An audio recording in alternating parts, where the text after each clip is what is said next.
are joking if you think I'm on transit. Obi reaffirms presidential bid.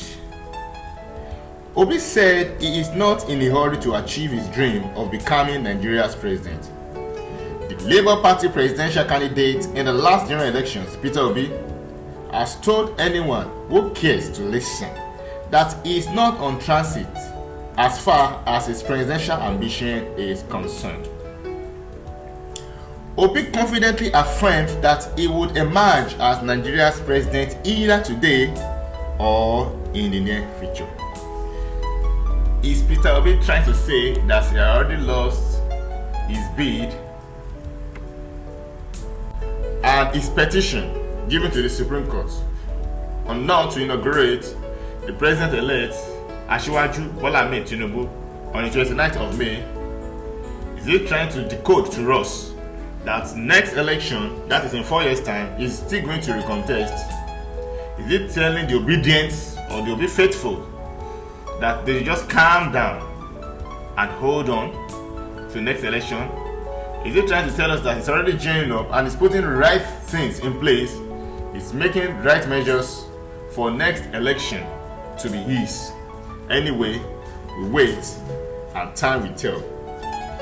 Obi made this known while speaking at an unveiling of the book, Peter Obi, Many Voices, One Perspective, which took place in Awka, Anambra State capital on Friday, May 12, 2023. We can see that Peter Obi has been up and doing, moving from a place to other, meeting at the Supreme Court, postponement of the election, him saying that because there's still a ruling in court that is not yet verified, that Tinubu should not be inaugurated on 29th of May, and the Supreme Court keeps on postponing. Is Peter Obi saying that he has already given up hope?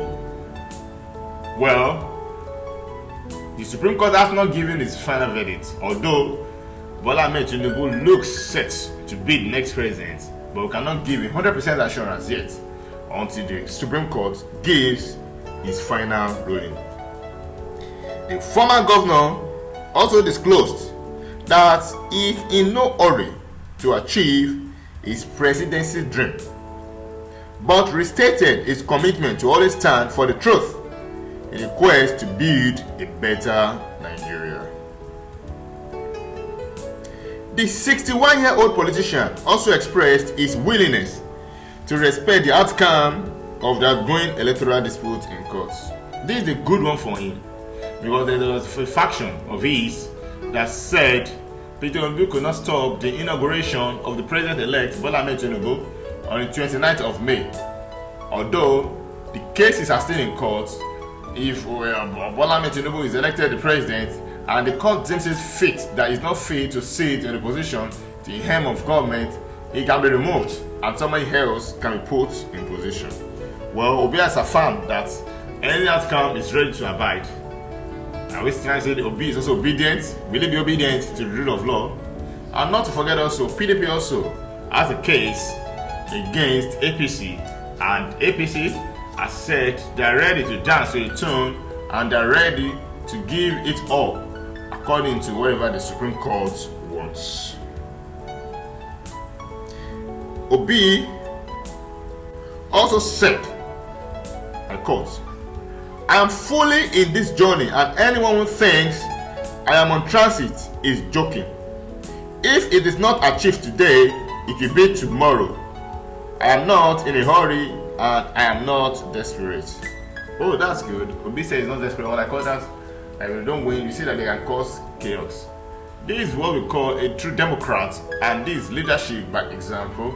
If you lose in good faith, you accept defeat, and with the next election, you are still interested, you put in more effort and you set things in place. You look at the mistakes and try not to make them again, and next election we see that really you've done your homework and you know your onions. Obi further says, "But we must fix this country. I have only one passport, and anyone who thinks that Peter Obi will run away is wasting his time. I'm in court now, and whatever the decision of the court will be, I will respect." I am not going to riot, but I know we are committed to the destiny of this nation. When it's God's time, it will happen. We are trying to build a new Nigeria, and that new Nigeria must be ready to say sorry. Even if they are right, we need to start thinking about what we are going to do to have a better country.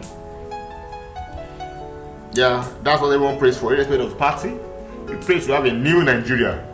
We pray to have a Nigeria that we can be proud of. We pray to have a Nigeria that people can be proud to come in. We can have good immigrants. And we can also have foreign investors that will come to partner with us because of the developments in the country. The Labour Party candidate who committed himself to always doing what is right said he would never dole out money to influence any wrongdoing. Obi also appreciated the supporters, otherwise known as obedience, for their understanding and perseverance, while reminding them that the softness and apologetic disposition is a sign of discipline and responsibility.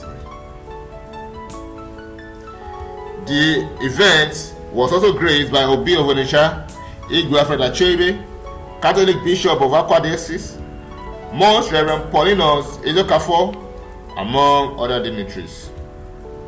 In his address, Achebe, who doubles as chairman, Anambra State Traditional Rulers Council, described the former governor, Peter Obi, as a man of destiny whose progress in life reflects the hand of God upon him. The royal father said it is not by his works or by his power.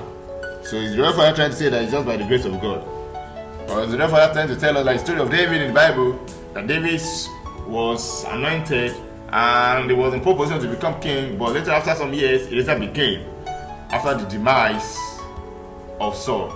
We are not praying for anybody to die in Nigeria, but we know that destiny cannot be cancelled, but can only be delayed.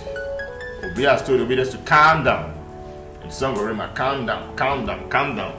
We know someday we'll be in position and we'll have a story to tell. And we'll have a Nigeria to be proud of, in which our children can be proud of, in which our children's children can be proud of. We hope so for a better Nigeria. And once again, Nigeria should become the giants of Africa.